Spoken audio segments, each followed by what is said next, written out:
Padomes Latvijā dzīvojošajiem februārī 2025. gadā. 1. Saglabājiet pielāgošanās spējas. Februāris var nest pārmaiņas gan politiskajā, gan ekonomiskajā jomā.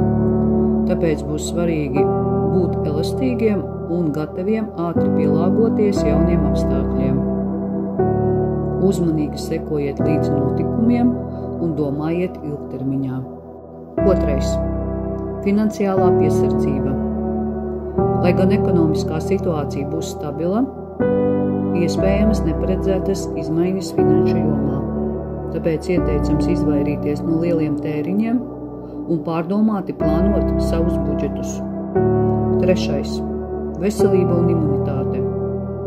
Februāris bieži ir gripas un vīrusu sezona, tāpēc svarīgi rūpēties par savu veselību. Uzturā lietojiet vairāk vitamīnus,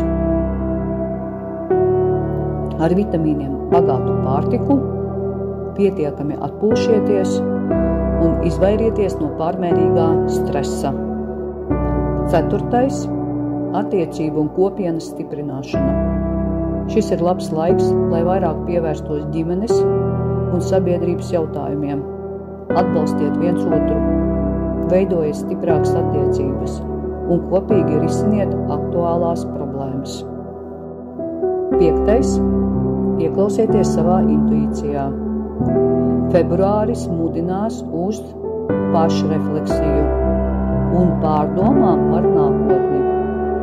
Ja jūtat nepieciešamību mainīt ko savā dzīvē, karjeru, dzīvesveidu vai personīgās attiecības, uzticieties saviem instinktiem un speriet pirmos soļus pārmaiņu virzienā. Februāris būs dinamisks mēnesis ar iespējamiem izaicinājumiem, bet arī ar jauniem sākumiem. Saglabājiet mieru, rīkojieties apdomīgi un esiet atvērti jaunām iespējām. Lai mums visiem labi klājās, neliek mita gaismas frekvence.